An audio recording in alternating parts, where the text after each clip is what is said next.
Hello everyone, welcome back to Admit Academy. जहां आप लोग जानते हैं कि हम महिला सुपरवाइजर के लिए क्लासेस लगातार कर रहे हैं, जिसमें आज मैं आपके लिए जो है अधिनियम की तीसरी क्लास लेकर के आया हूं। अधिनियम में अब तक हमने बाल विवाह प्रतिषेध अधिनियम 1961 और आपका जो दहेज माफ कीजिएगा बाल विवाह प्रतिषेध अधिनियम 2007 और दहेज प्रतिषेध अधिनियम 1961 हम समाप्त कर चुके हैं। हमने दहेज प्रतिषेध अधिनियम 1961 के अंतिम जो आपकी धारा थी, धारा 10, उसमें एक बात हमने पढ़ी थी और वहां पे हमने चर्चा किया था कि अगर कोई राज्य जो है वो दहेज प्रतिषेध अधिनियम 1961 के तहत कोई नियम का निर्माण अगर करना चाहती है अपने राज्य में, तो धारा 10 के तहत वो कर सकती है। तो हम सब जानते हैं कि उसी धारा का इस्तेमाल करते हुए छत्तीसगढ़ राज्य शासन ने छत्तीसगढ़ राज्य दहेज प्रतिषेध नियम 2004 का निर्माण किया। ठीक है, तो ये तो हो गई बात बेसिक फैक्ट्स की। अगर इसमें आपसे एक सवाल पूछेगा तो वो ये कि भाई छत्तीसगढ़ राज्य में दहेज प्रतिषेध नियम 2004 का निर्माण जो है या इसको बनाने का कार्य जो है दहेज प्रतिषेध अधिनियम DPA डाउरी प्रोहिबिशन एक्ट 1961 की धारा किस धारा का उपयोग करके किया है? तो याद रखें, डाउरी प्रोहिबिशन एक्ट दहेज प्रतिषेध अधिनियम 1961 की धारा 10 का प्रयोग करके छत्तीसगढ़ सरकार ने यह नियम बनाया है। आपको मैं बताता चलूं कि अधिनियम और नियम के बीच में अंतर हमने पिछले वीडियो में कर लिया था। चलिए, तो इस नियम को अब हम शुरू करेंगे, जिसमें सबसे पहली बात तो ये देखना है हमें कि इसमें कुल नियमों की संख्या जो है वो है 13। तो नियमों की कुल संख्या हमको पढ़नी है इसमें 13। याद रखें, यहां हम धाराएं नहीं पढ़ेंगे, यहां हम नियम पढ़ेंगे।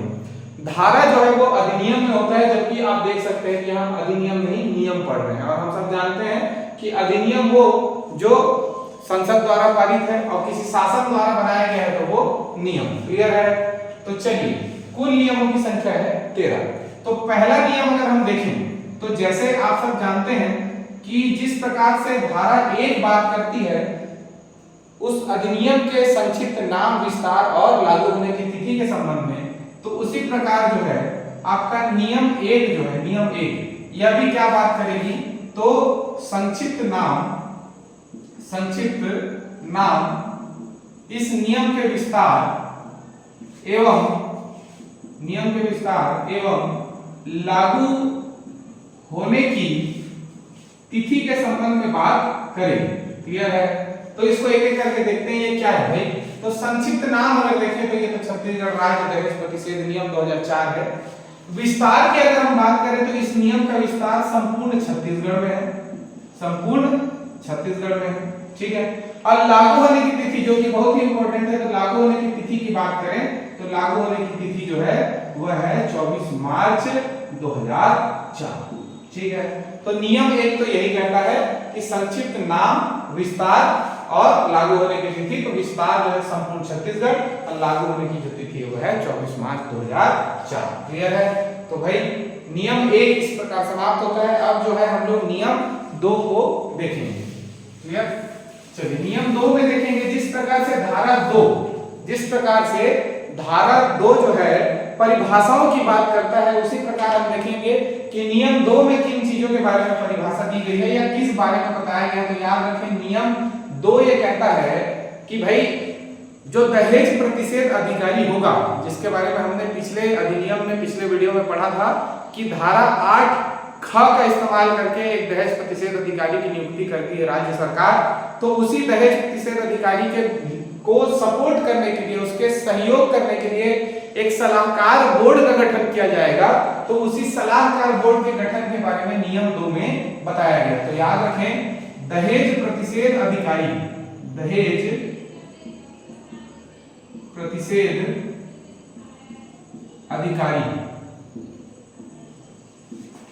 को सहयोग करने हेतु या फिर दहेज प्रतिषेध अधिकारी का सहयोग करने हेतु एक सलाहकार बोर्ड का गठन किया जाएगा। एक सलाहकार बोर्ड का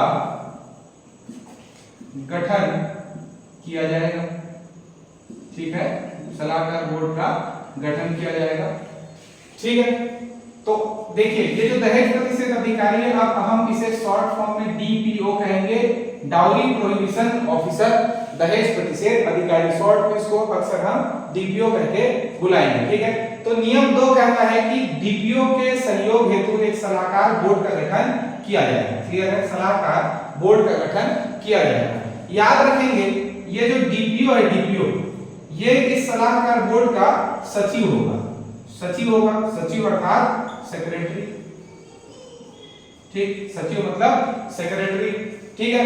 इस सलाहकार बोर्ड में एक बात याद रखें, सदस्यों की संख्या होगी 5। कितने सदस्य होंगे? तो 5 सदस्य होंगे, और इन 5 सदस्यों में 2 महिला सदस्यों का होना आवश्यक है, 2 महिला सदस्यों का होना आवश्यक है, 2 महिला सदस्यों का होना आवश्यक है। क्लियर? तो याद रखें नियम 2 जो है सलाहकार बोर्ड के बारे में बात करता है। तो दहेज प्रतिशत अधिकारी के सहयोग हेतु एक सलाहकार बोर्ड का गठन किया जाएगा, जिसमें कुल सदस्य होंगे 5, उसमें से 2 महिला सदस्यों का होना आवश्यक है। और ये जो दहेज प्रतिशत अधिकारी होगा यही इस सलाहकार बोर्ड का क्या होगा? सचिव या सेक्रेटरी होगा। ठीक है।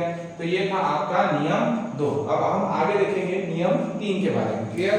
तो नियम 3 देखते हैं किस बारे में बात करता है।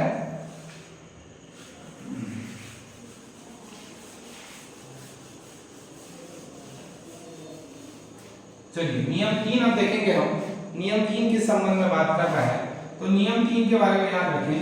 नियम 3 कहता है कि जो आपका दहेज प्रतिशत अधिकारी होगा उसका क्षेत्राधिकार कितना होगा। क्षेत्राधिकार मतलब वो कितने क्षेत्र में अधिकार रखता है, अर्थात कितने एरिया में अपना कार्य को वो संपादित कर सकता है, कितने एरिया में जाकर के वो काम कर सकता है। तो नियम 3 जो है वो आपके दहेज प्रतिषेध अधिकारी, दहेज प्रतिषेध अधिकारी जिसे हम शॉर्ट फॉर्म में कह रहे हैं डीपीओ, डीपीओ के कार्य क्षेत्र के संबंध में बात करता है, कार्य क्षेत्र के बारे में बताता है।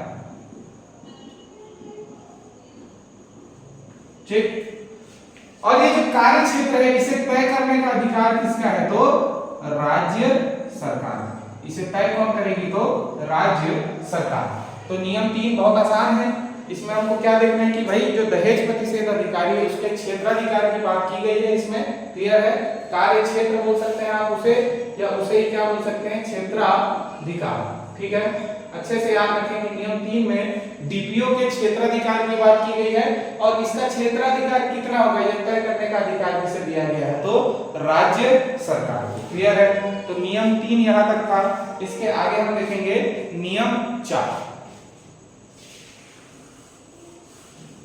जैसे क्षेत्राधिकार मतलब ये कोई बहुत बड़ी चीज नहीं है, जैसे आप सब जानते हैं, कोई पुलिस स्टेशन का उदाहरण दे दूं, या कोई जैसे इंजीनियरिंग डिपार्टमेंट है, जैसे पीडब्ल्यूडी का डिपार्टमेंट है, तो इनका एक कार्य क्षेत्र होता है कि यहाँ से यहाँ तक इस विभाग या इस तहसील के विभाग के अंतर्गत आएगा। जैसे एक थाने के उदाहरण से समझें तो आप अक्सर जब सड़क में ट्रैवल करेंगे तो देखेंगे कि कहीं कहीं पे पुल के पास में आपको एक बोर्ड देखने को मिलेगा कि इस पर्टिकुलर थाना का क्षेत्र यहाँ पे समाप्त होता है ना। तो वो उतने एरिया का जो केस होगा वो उस पर्टिकुलर थाने में आएगा, तो वो उसका क्षेत्राधिकार होगा। तो बस उसी की बात यहाँ पे की गई। क्लियर? अब हम देखेंगे नियम 4। नियम 4। तो नियम 4 में याद रखें कि नियम 4 जो है वो शिकायत दर्ज करने के संबंध में बात करता है। ठीक है। शिकायत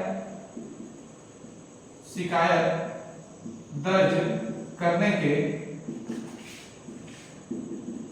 संबंध में है। ठीक। अब देखते हैं कि दहेज प्रतिषेध या दहेज जो प्रताड़ना है उसके संबंध में शिकायत कौन कर सकता है। ठीक है। 4 में बताया गया है शिकायत दर्ज करने के संबंध में। तो हम देखेंगे कि शिकायत जो है वो कौन कर सकता है। तो याद रखेंगे शिकायत कौन कर पाएगा? तो भाई जो पीड़ित रहेगा वो करेगा, है ना। तो शिकायत कौन कर सकता है? तो सबसे पहले याद रखें पीड़ित व्यक्ति। ठीक, पीड़ित व्यक्ति। दूसरा, अगर वो नहीं कर पा रहा है तो उसके माता या पिता। ठीक, मान लो माता पिता भी नहीं कर रहे हैं तो कोई रिश्तेदार।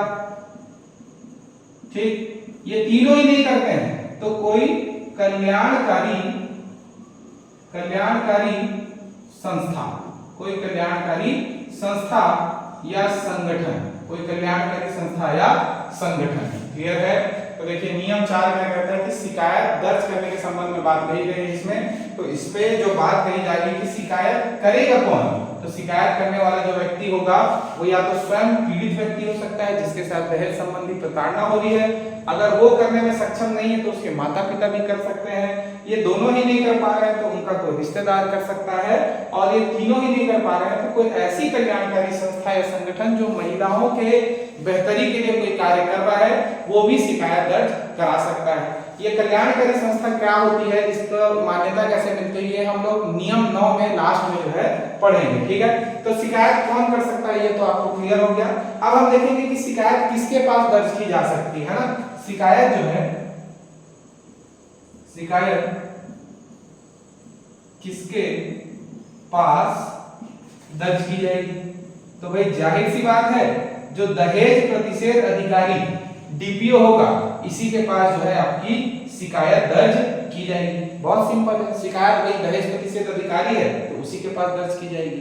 अब शिकायत किस तरीके से दर्ज की जाएगी ये भी हमें देखना होगा, तो उसको देख लेते हैं कि शिकायत किस तरीके से दर्ज की जा सकती है। तो देखिए शिकायत दर्ज करने का तरीका, शिकायत दर्ज कैसे होगा, है ना, कैसे होगा।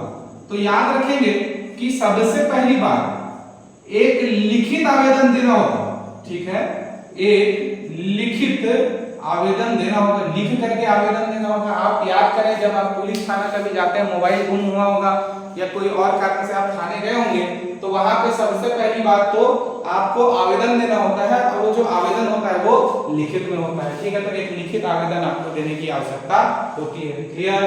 दूसरा देखेंगे, ये जो लिखित आवेदन होगा ये किसके पास जमा होगा, तो डीपीओ के पास जमा होगा, जो दहेज प्रतिषेध अधिकारी है उसके पास जमा होगा। दो चीजें समझ में आ गई। अब देखेंगे कि ये आवेदन कौन जमा करेगा, जैसे कि हमने देखा कि पीड़ित व्यक्ति, उसके माता पिता, रिश्तेदार या कल्याणकारी संस्था या संगठन। तो इसमें जो तीसरी बात बताई गई है वो ये कि या तो वो स्वयं जा करके प्रत्यक्ष रूप से जमा कर सकता है ना, या तो प्रत्यक्ष रूप से स्वयं जा सकता है ना, स्वयं जाकर आवेदन जमा कर सकता है, या फिर, है ना, या फिर डाक के माध्यम से भी आवेदन जमा कराया जा सकता है। ठीक है, तो शिकायत के संबंध में जो है पूरी चीजें नियम 4 में बताई गई हैं। नियम 4 जो कहता है कि भाई शिकायत दर्ज करने के संबंध में क्या क्या व्यवस्था होगी, इसके बारे में डिटेल में आपका नियम 4 बताता है, जिसमें पहली चीज तो ये कि शिकायत कौन करेगा, दूसरी चीज ये कि शिकायत किसके पास जमा होगी, तीसरी चीज ये कि शिकायत किस तरीके से की जाएगी। क्लियर है? तो इसका इसको नोट डाउन आप कर लें अच्छे से सीक्वेंस में, और इसके बाद हम नियम 5 की तरफ आगे बढ़ते हैं।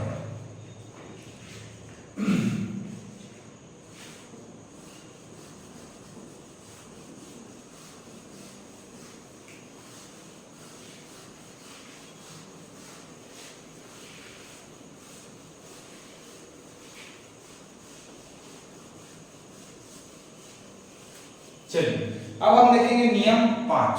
नियम 5 किस संबंध में बात करता है, तो देखते हैं।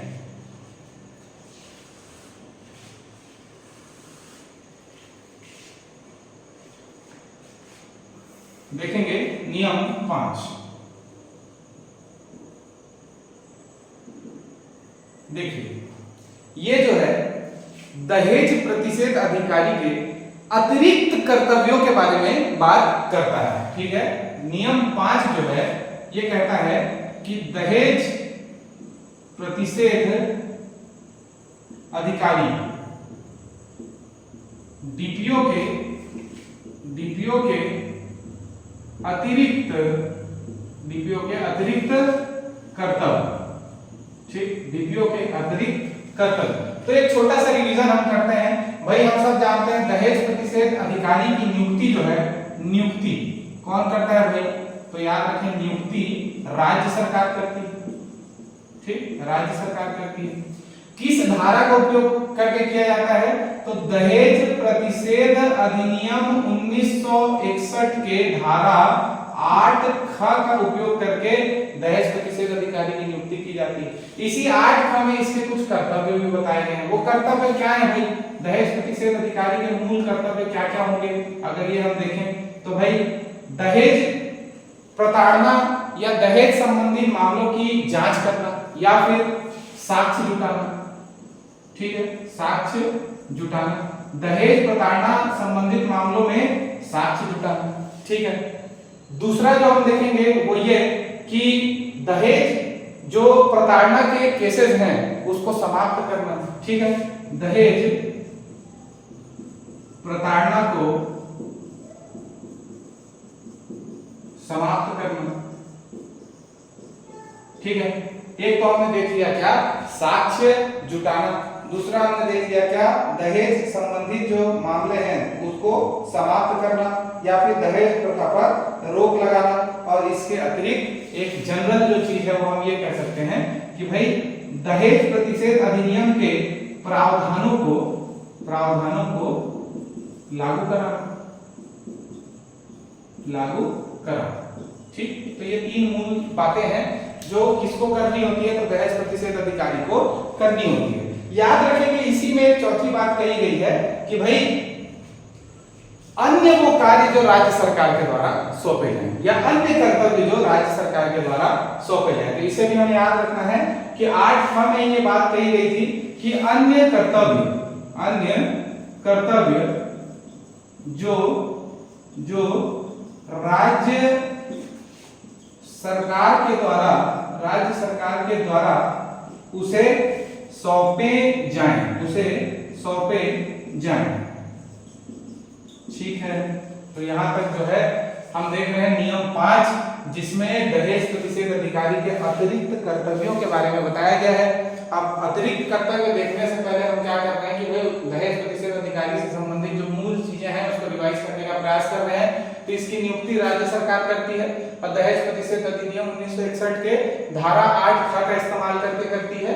8 ख में उसमें कुछ कर्तव्य बताए गए हैं जैसे कि दहेज प्रताड़ना के जो मामले आएंगे उसमें साक्ष्य जुटाना, दहेज प्रताड़ना को समाप्त करना, प्रावधानों के जो भी आपके अधिनियम के प्रावधान हैं उनको लागू कराना और अंतिम जो कर्तव्य बताए गए वो अन्य कर्तव्य जो राज्य सरकार के द्वारा उसे सौंपे जाए उसका निर्वहन करना भी उसकी जिम्मेदारी होगी। तो यही जो अन्य कर्तव्य हैं ये इसमें बताए गए हैं आपके नियम 5 में। तो उन अन्य कर्तव्यों को हम एक एक करके देखते हैं कि अन्य कर्तव्य क्या क्या हैं। क्लियर है?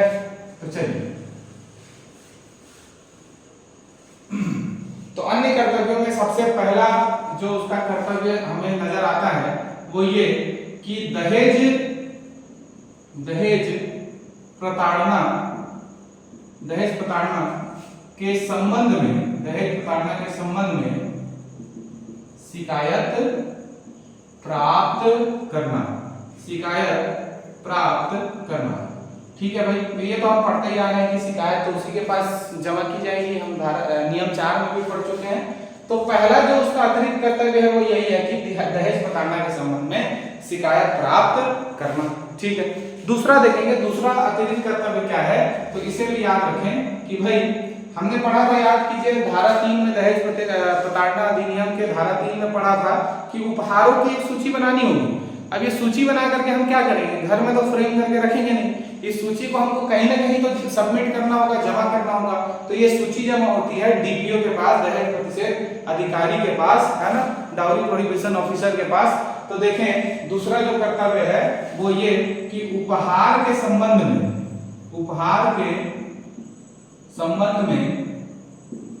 या उपहार से संबंधित सूची प्राप्त करना।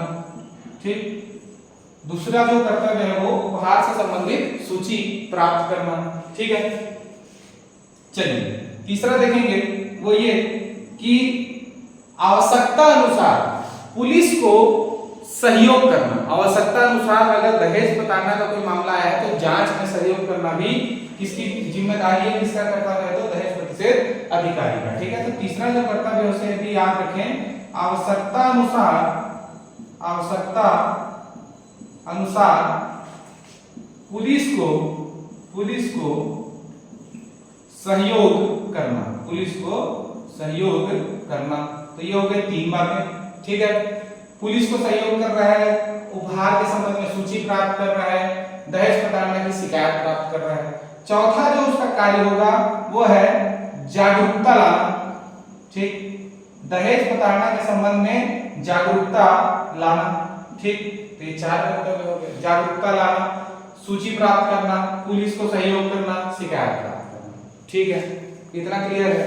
चलिए अब इसके और भी कुछ अतिरिक्त कर्तव्य हैं, उसको भी एक एक करके देख लेते हैं। जैसे कि 5वां जो हम अतिरिक्त कर्तव्य आइडेंटिफाई कर पा रहे हैं वो ये कि भाई जो भी दहेज प्रताड़ना संबंधित कुछ मामले होंगे उनको लेकर के एक रजिस्टर मेंटेन किया जाएगा, ताकि जैसे आप सब जानते हैं किसी भी कार्यालय में रजिस्टर मेंटेन किया जाता है ताकि रिकॉर्ड जो है वो ऑथेंटिक रूप से बना रहे। तो याद रखिएगा जो 5वां अतिरिक्त कर्तव्य बताया गया है वो यही है कि दहेज प्रताड़ना के मामलों का रजिस्टर मेंटेन करना, ठीक है। दहेज प्रताड़ना के मामलों का रजिस्टर, दहेज प्रताड़ना के मामलों का रजिस्टर मेंटेन करना, ठीक है, क्लियर। इसी अतिरिक्त कर्तव्य में ही बताया गया है कि भाई वो जो सलाहकार बोर्ड होगा, सलाहकार बोर्ड होगा, सलाहकार बोर्ड होगा उसका सेक्रेटरी होगा, सेक्रेटरी मतलब सचिव होगा, ठीक। जो 7वां कर्तव्य बताया गया है ये हम पढ़ चुके हैं, सलाहकार बोर्ड का सचिव होगा, वो शुरुआत में ही हमने पढ़ा। दहेज प्रताड़ना के मामलों का रजिस्टर मेंटेन करेगा, बहुत सिंपल कर्तव्य है। अगर यहाँ से आपसे सवाल पूछेगा तो 2 तरीके से सवाल बनता है। पहला तो ये कि दहेज प्रतिशत अधिकारी के अतिरिक्त कर्तव्य किसमें बताए गए हैं, तो नियम 5 में बताए गए हैं। दूसरा सवाल ये बन सकता है जो इसमें से कूट बना करके सवाल पूछे, अगर डिटेल में क्वेश्चन करना है, वो करता भी आया है, हमने देखा है कि अधिनियम और योजना संबंधित जो सवाल हैं वो कूट बना करके पूछता रहा है।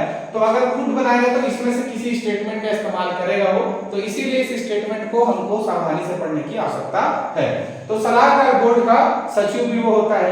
इसके अतिरिक्त याद रखें पिछले अधिनियम में, दहेज प्रताड़ना अधिनियम में हमने धारा 6 पढ़ा था। धारा 6 में हमने देखा था कि भाई जो संपत्ति होगी, दहेज की संपत्ति होगी, उसका मालिकाना हक लड़की या उसके बच्चों का होगा, और अगर वो दहेज की संपत्ति का आदान प्रदान शादी के पूर्व हुआ है तो उसे जो लड़की के नाम 3 माह के अंदर करना होगा, शादी की तिथि के 3 माह के भीतर।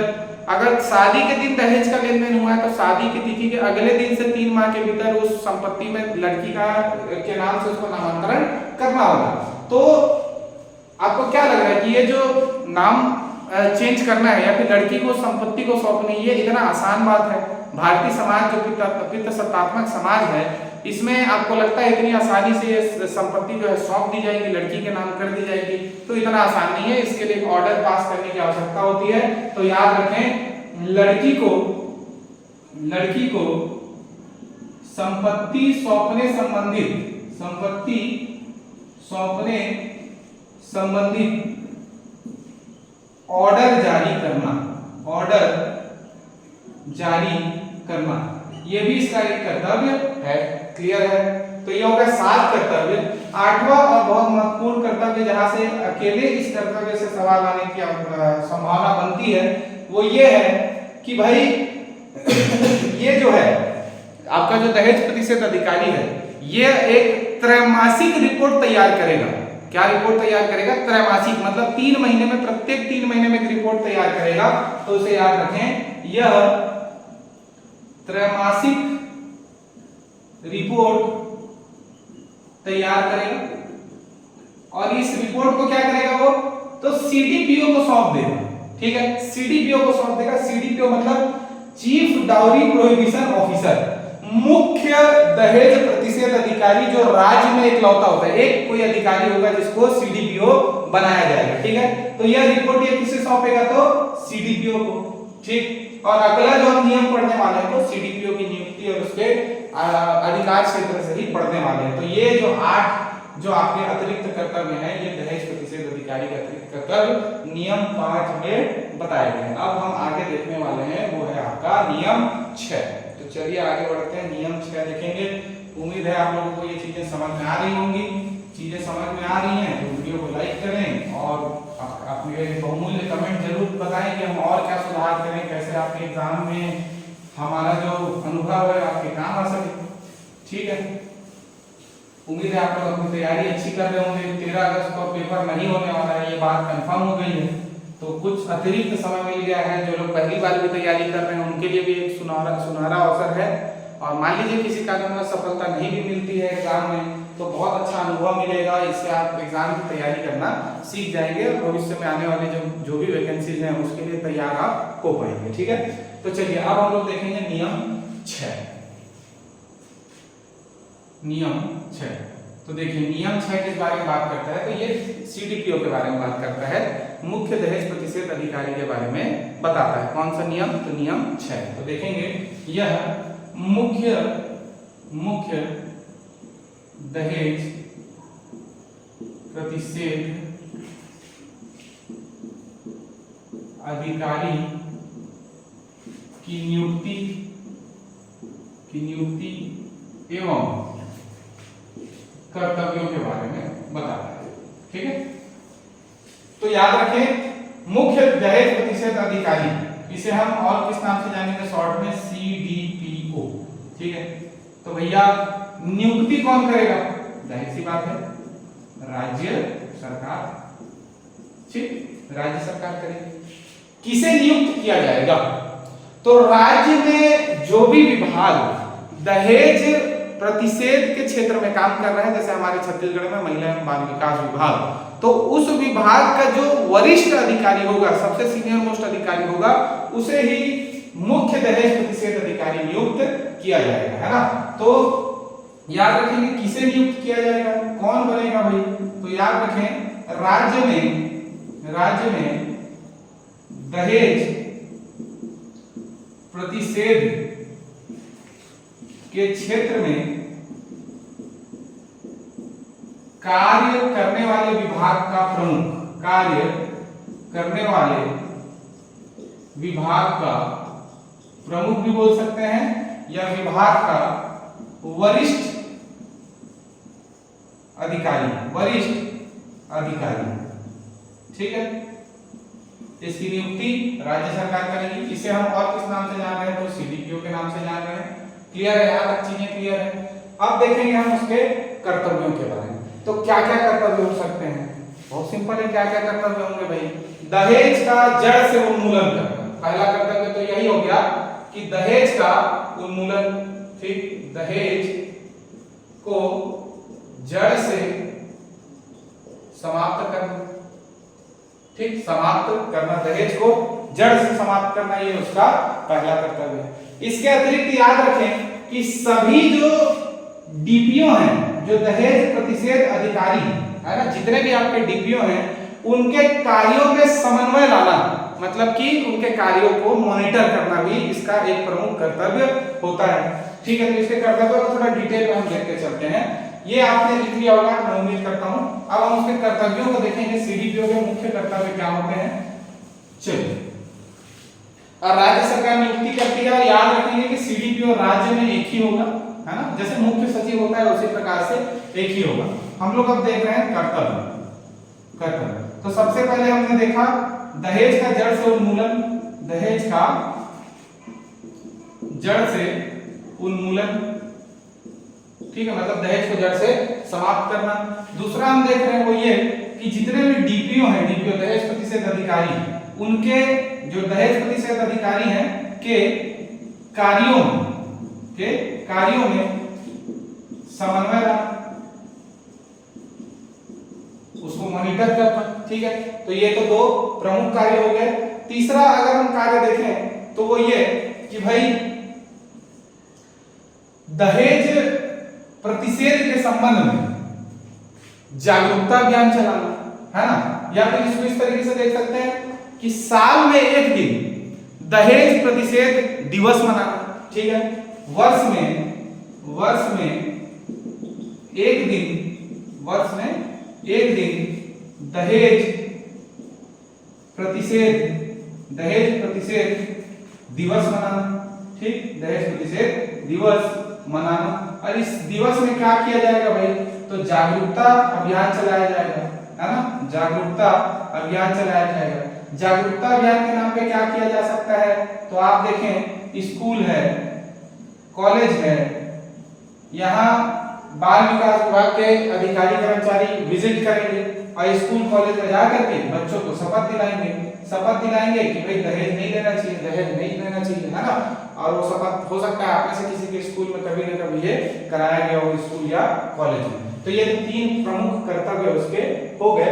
इसके अलावा जो चौथा कर्तव्य है वो बहुत ज्यादा इंपॉर्टेंट है। सीडीपीओ का जो चौथा कर्तव्य, याद रखेंगे कि चौथा जो कर्तव्य है वो ये कहता है कि राज्य के सभी विभागों को निर्देश जारी करना। ठीक है, राज्य के सभी विभागों को निर्देश जारी करना। क्लियर है। चौथा जो कर्तव्य है उसे देखें, ध्यान से देखें कि ये कह रहा है कि राज्य के सभी विभागों को निर्देश जारी करना। राज्य के सभी विभागों को निर्देश जारी करना। अब आप में से कुछ लोग कंफ्यूज हो रहे होंगे कि भाई सीडीपीओ सभी विभागों को निर्देश क्यों जारी करेगा, तो अभी क्लियर हो जाएगा। देखते हैं कि निर्देश किस संबंध में जारी किया जाता है। ठीक है, निर्देश जो है किस संबंध में जारी किया जाता है। तो सीडीपीओ जो है सभी विभागों को निर्देश जारी करके कहता है कि अगर आपके किसी कर्मचारी का विवाह हो रहा है तो विवाह के पश्चात उस कर्मचारी को एक शपथ पत्र प्रस्तुत करना होगा अपने विभागाध्यक्ष को। समझ आ रहा है, अपने विभाग के अध्यक्ष को विवाह के पश्चात एक शपथ पत्र प्रस्तुत करना होगा। शपथ पत्र क्या रहेगा कि भाई मैंने अपने विवाह में कोई दहेज नहीं दिया, और उस शपथ पत्र में उस व्यक्ति का, उसकी वाइफ का और उन दोनों के पिता का, जैसे लड़के के पिता का और लड़की के पिता का, सभी के हस्ताक्षर होंगे। और ऐसा क्यों किया जाता है, भाई आप शासकीय विभाग में रहते हुए शासन के नियमों के विरुद्ध तो नहीं जा सकते। शासन का नियम है कि आपको दहेज नहीं लेना है, तो आप शासन का काम करते हुए दहेज बिल्कुल भी नहीं ले सकते। ऐसे भी लेंगे तो जेल होगा, फिर शासकीय कर्मचारी होते हुए तो बिल्कुल भी नहीं ले सकते हैं। और वह एक प्रूफ के रूप में भी काम करता है, क्योंकि उसमें दोनों ही पक्षों के हस्ताक्षर होते हैं, तो भविष्य में भी एक प्रूफ के रूप में काम करेगा कि भाई इनके विवाह में किसी प्रकार के दहेज का लेन देन नहीं किया गया। तो कैसे निर्देश जारी किया जाता है एक सीडीपीओ के द्वारा सभी विभागों को कि भाई अगर किसी कर्मचारी का विवाह हो रहा है, अगर किसी कर्मचारी का विवाह संपन्न होता है, ठीक है, विवाह होता है, तो विवाह के पश्चात जो है वह एक शपथ पत्र जारी करेगा, शपथ पत्र जमा करेगा। एक्चुअली शपथ पत्र जमा करेगा, किसके पास जमा करेगा, तो विभागाध्यक्ष के पास, है ना, विभागाध्यक्ष के पास जमा करेगा। क्लियर है। और उसमें क्या रहेगा भाई, वो शपथ पत्र में क्या रहेगा कि मैंने कोई दहेज नहीं लिया है, अपने विवाह में मैंने कोई दहेज नहीं लिया है। ठीक, इस संबंध में वो शपथ पत्र जारी करेगा। इस शपथ पत्र में किसके किसके हस्ताक्षर रहेंगे, तो वर के हस्ताक्षर रहेंगे, वधु के हस्ताक्षर रहेंगे, वर के पिता के हस्ताक्षर रहेंगे, वधु के पिता के भी हस्ताक्षर रहेंगे। ठीक है, तो ये था पूरा सीडीपीओ के कार्य। नियम 6 क्लियर है, आसान है, बहुत कठिन नहीं है। एक बार इसको नोट डाउन कर लें और एक बार पढ़ लें और 1-2 बार रिवीजन कर लें। इसके बाद जो भी आपके पास में बुक है या ऑनलाइन किसी सोर्स में जाकर के आप जरूर इससे संबंधित एमसीक्यूज लगाने का प्रयास करें। बहुत ही आसान अधिनियम है, इससे संबंधित सवाल आने की संभावना भी बनी हुई है। क्लियर है। चलिए, तो नियम 6 हमारा समाप्त होता है। अब देखेंगे हम नियम 7।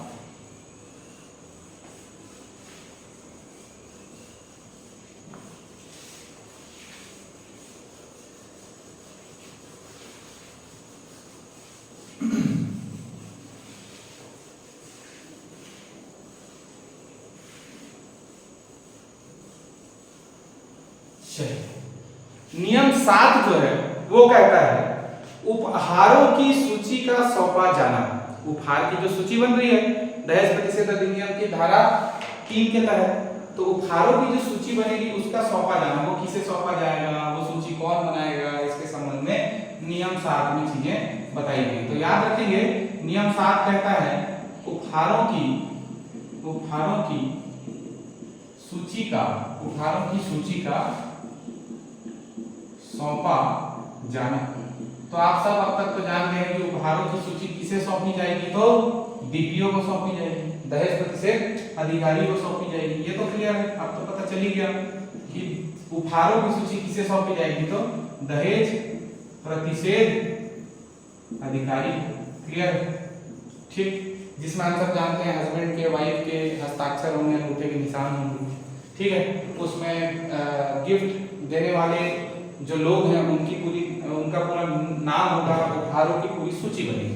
तो ये किसे सौंपा जाएगा, तो दहेज प्रतिषेध अधिकारी को सौंपा जाएगा। याद रखेंगे इसे सौंपने की समय सीमा तय है ना, इसे सौंपने की समय सीमा तय है। तो याद रखें इसकी जो समय सीमा है वो विवाह के 1 माह के भीतर, विवाह के 1 माह के भीतर जो है ये सूची दहेज प्रतिषेध अधिकारी को सौंपी जाएगी। ठीक है, तो ये दो चीजें हैं इसमें जो बताई गई है। उपहारों की सूची का सौंपा जाना, किसको सौंपा जाएगा, तो डीपीओ को सौंपा जाएगा। और कब तक सौंपा जाएगा, तो विवाह के 1 माह के भीतर जो है ये सूची सौंप दी जाएगी। ठीक है, चलिए आगे बढ़ते हैं। इसमें और क्या बात बताई गई है, तो देखेंगे कि ये जो सूची है ये कौन बना सकता है। ये बहुत बेसिक सी बात है कि ये सूची कौन बना सकता है। तो भाई अब वर वधु तो स्वयं नहीं बनाएंगे, अपनी शादी में व्यस्त रहेंगे, तो माता पिता बना सकते हैं, माता पिता बना सकते हैं, या कोई रिश्तेदार बना सकते हैं। ठीक है, माता पिता भी बना सकते हैं, कोई रिश्तेदार भी बना सकता है। वो लिस्ट बनाने के बाद उसमें हस्बैंड वाइफ के हस्ताक्षर कराए जाएंगे, अंगूठे के निशान लगवाए जाएंगे, उसे ले जाकर के 1 माह के भीतर दहेज प्रतिषेध अधिकारी को सौंप दिया जाएगा। इस संबंध में पूरी बात बताई गई है नियम 7। ठीक है, अब हम लोग आगे बढ़ेंगे और देखेंगे आपका नियम 8। तो नियम 8 भी बहुत इंटरेस्टिंग है और इम्पोर्टेंट है। ये कहता है कि अभियोजन का प्रारंभ होना, अभियोजन जो लगेगा है ना, केस जो चलेगा उसका प्रारंभ होना। ठीक है, तो नियम 8 देखेंगे। नियम 8 किस संबंध में बात करता है, तो देखें अभियोजन प्रारंभ करने की प्रक्रिया। ठीक है, अभियोजन प्रारंभ करने की प्रक्रिया। तो देखते हैं अभियोजन प्रारंभ करने की जो प्रक्रिया वो किस प्रकार है। तो अब हम सब जानते हैं, अब तक हमको क्लियर हो गया कि दहेज प्रताड़ना का अगर मामला आएगा है ना, तो उसमें शिकायत कौन कर सकता है, स्वयं पीड़ित व्यक्ति, उसके माता पिता, कोई रिश्तेदार, या फिर कोई जो कोई एक संगठन या संस्था है ना। ठीक है, तो कल्याणकारी संस्था। तो देखेंगे कि अगर मान लीजिए दहेज प्रताड़ना का मामला है और शिकायत गई किसके पास में, डीपीओ के पास। ठीक है, तो ये तो पता चल गया कि शिकायत किसके पास जाती है, डीपीओ के पास। अब डीपीओ मान लो शिकायत दर्ज कर लिया, तो फिर वो अगला कदम क्या उठाएगा, तो सबसे पहला जो कदम उठाएगा वो ये कि वो साक्ष्य इकट्ठा करेगा, है ना, साक्ष्य इकट्ठा करेगा। ठीक, साक्ष्य इकट्ठा करेगा। साक्ष्य इकट्ठा कर लेने के बाद जब वो सेटिस्फाई हो जाएगा कि भाई ये तो मामला बन गया, तो मामला बन गया जब ये क्लियर हो जाएगा, तो वो भाई CrPC, criminal procedure code, criminal procedure code के धारा, क्रिमिनल प्रोसीजर कोड के धारा 173 के तहत, क्रिमिनल प्रोसीजर कोड की धारा 173 के तहत रिपोर्ट तैयार करेगा, रिपोर्ट तैयार करेगा। ठीक, रिपोर्ट तैयार करेगा। और रिपोर्ट तैयार करने के बाद क्या करेगा, उसका उस रिपोर्ट का क्या करेगा, वो खुद तो दंड दे नहीं सकता है, तो वो जो है उस रिपोर्ट को सक्षम दंडाधिकारी को सौंप देगा। और यहाँ इस मामले में सक्षम दंडाधिकारी कौन है भाई, JMFC, joint magistrate, sorry judicial magistrate first class, है ना, प्रथम श्रेणी न्यायिक मजिस्ट्रेट। तो याद रखें, रिपोर्ट तैयार करने के बाद डीपीओ जो है रिपोर्ट किसे सौंपेगा, तो याद रखेंगे सक्षम दंडाधिकारी को, सक्षम दंडाधिकारी। ठीक है, इस प्रकार से अभियोजन जो है प्रारंभ किया जाता है। ठीक, तो अभियोजन प्रारंभ करने की प्रक्रिया बताई गई है नियम 8 में। बहुत सरल है, एक बार बस पढ़ने की आवश्यकता है, आपके दिमाग में छप जाएगा। क्वेश्चंस बनाने हैं इसके बाद में, और ये वाले सेक्शन को जितनी जल्दी हो सके कंप्लीट करने का प्रयास करो, क्योंकि भाई अगर आप खुली भर्ती के अभ्यर्थी हो तो आपके लिए और 80 क्वेश्चन इंतजार कर रहे हैं, है ना, वो भी आपको देखना है, वो भी पढ़ना है, Hindi, English, maths, reasoning, GS, GK, सारी चीजें हैं, करंट अफेयर्स भी देखना होगा।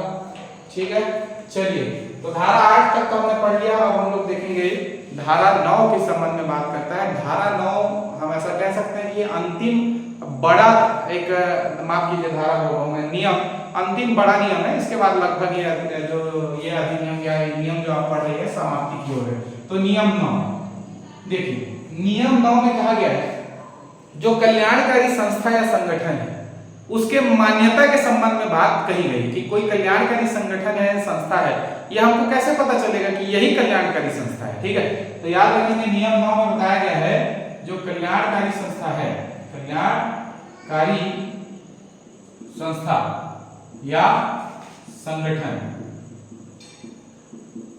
की मान्यता है ना, ऐसे संगठनों की मान्यता।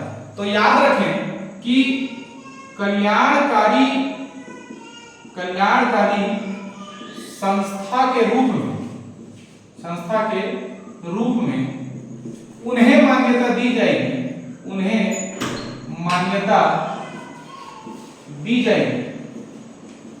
जो कम से कम पिछले 3 वर्षों से, कम से कम पिछले 3 वर्षों से निम्नलिखित कार्य कर रहे हैं,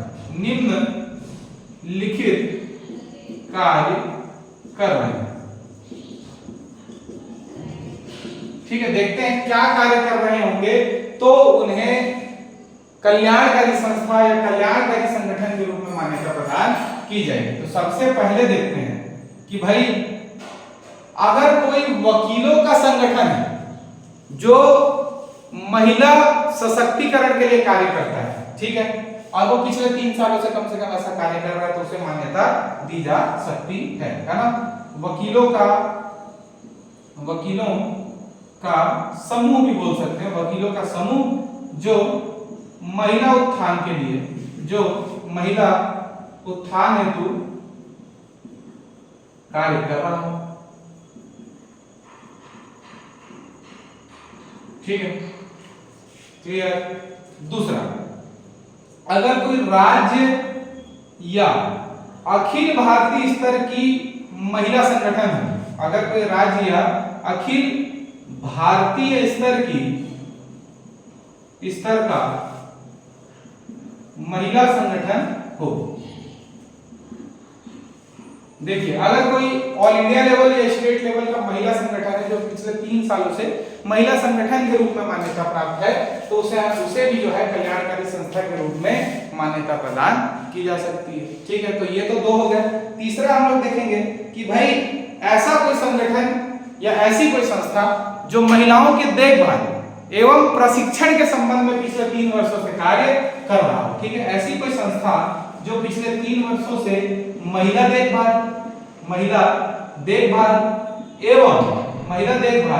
एवं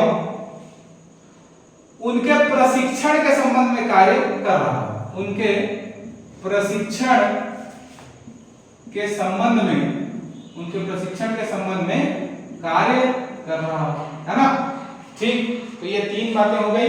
अगर कोई वकीलों का समूह है जो महिला उत्थान हेतु कार्य कर रहा है, अगर राज्य या अखिल भारतीय स्तर का कोई महिला संगठन है या महिला देखभाल या प्रशिक्षण के संबंध में कार्य कर रहा है, और वो भी कितने दिनों से काम कर रहा है, तो पिछले 3 वर्षों से। क्लियर है? ठीक, चलिए चौथा भी एक प्रावधान बताया गया है। अगर कोई ऐसी संस्था है जो महिलाओं एवं बच्चों के या निराश्रितों के उत्थान के लिए कार्य कर रहा है पिछले 3 सालों से, तो उसे भी मान्यता प्रदान की जा सकती है। मैं वो भी लिख देता हूं। ठीक है, अगर कोई ऐसी संस्था जो निराश्रित बच्चों एवं महिलाओं के उत्थान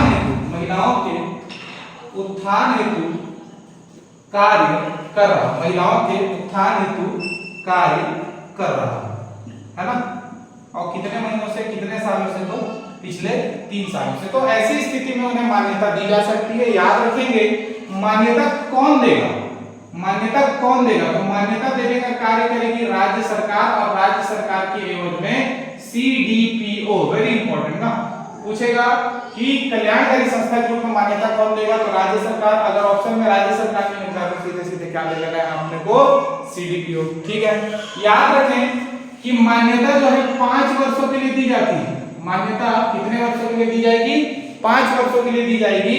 उसके बाद में रिन्यूअल कराना होगा, नवीनीकरण कराना होगा। ठीक है, रिन्यूअल फिर से कराना होगा। याद रखें किसी भी स्तर पर, अगर किसी भी स्तर पर उस संगठन का कार्य जो है संतोषजनक नहीं पाया जाता है, मतलब उसका कार्य जो है असंतोषजनक पाया जाता है, तो उसकी मान्यता को क्या कर दिया जाएगा, रद्द कर दिया जाएगा। यहां तक क्लियर हुआ? तो यही था आपका नियम 9। अब हम लोग देखेंगे नियम 10, 11, 12।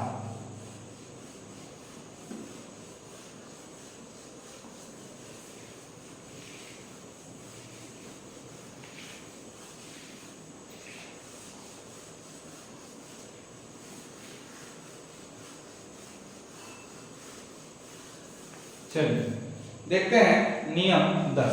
नियम 10 किस बारे में बात करता है, तो देखिए नियम 10 ये कहता है कि डीपीओ को, दहेज प्रतिषेध अधिकारी को पुलिस की शक्तियां प्राप्त होंगी। पुलिस की शक्तियां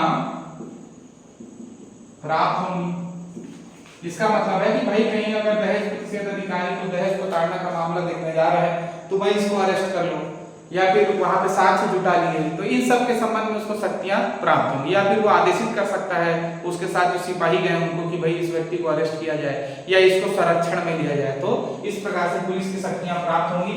ये कौन से नियम में बताया गया, तो नियम 10 में बताया गया है। ठीक है, अब हम लोग देखेंगे नियम 11 और नियम 12।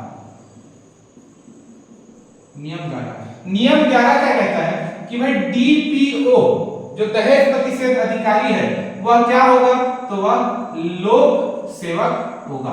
वह लोक सेवक होगा। याद करो बाल विवाह प्रतिषेध अधिनियम में हमने देखा कि बाल विवाह प्रतिषेध अधिकारी को क्या माना जाएगा, लोक सेवक माना जाएगा। यहाँ भी दहेज प्रतिषेध अधिकारी को क्या माना जाएगा, लोक सेवक माना जाएगा। अब अंतिम नियम देख लेते हैं, नियम 12। नियम 13 में कुछ भी नहीं रखा है, उसे पढ़ने की आवश्यकता भी नहीं है। नियम 12 को देख लेते हैं। नियम 12 कहता है कि भाई सद्भावना पूर्वक कार्यवाही के लिए संरक्षण है ना, कार्यवाही के लिए संरक्षण।